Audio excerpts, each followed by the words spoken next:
Hey everybody, I'm Rousseau and I do a little work here and there. You're currently watching the Thursday episode of Research What? And today is the Articulation Showcase, where I'm just going to show you some action figures and other things that I have that I think have some particularly good articulation.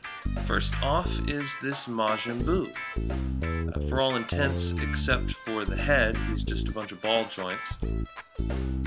But it is surprisingly effective. The legs are sort of standard ball joints, and they're restricted in movement by his soft rubber pants, while the arms are sort of a faux ball joint, where there's a pin into the main body, and sort of a normal hinge like you see in elbows or knees, in the shoulder. And, while it gives it the range of a standard ball joint, it just doesn't have the same magic. The head, as I mentioned, just swivels around in a circle. It's kind of hard to move, actually. But everything else is pretty good.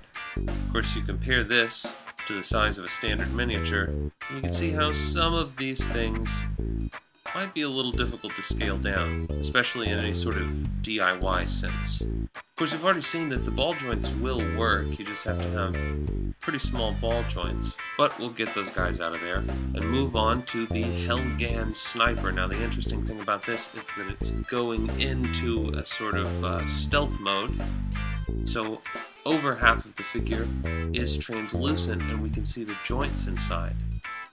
Like the elbow here, which is a sort of standard hinge. There's a peg above that so it can swivel around.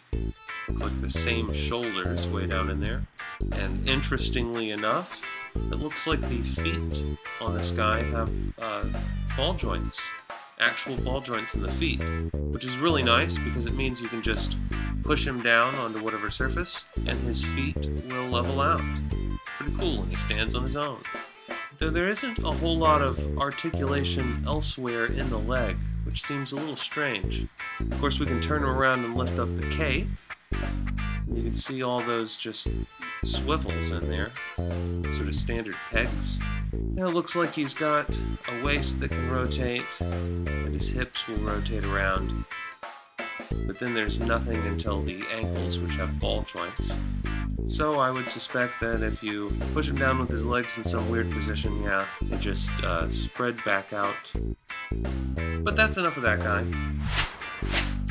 Now here is something that is a little bit closer to what most of you are probably used to. This is one of those Halo Megabloks guys that I mentioned before, and as tiny little things go, he has pretty good articulation. In addition to the big five, he's got elbows and knees, as well as a waist swivel. You can pose him as you see fit. Pieces move around well enough that you can usually get him to balance and stand. Pull one of his arms off, and pull an arm off of the other guy. Compare the two and see that the balls are slightly different sizes.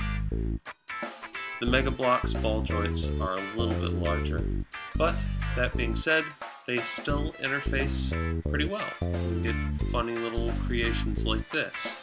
But that is all the time I have for today. Come back tomorrow for a short recap and some discussion on channel-related things. Until then, as always, rate and comment. If you haven't already, subscribe if you're so inclined. This is Rousseau Works. You've been watching Research What? And I'm Rousseau. Out.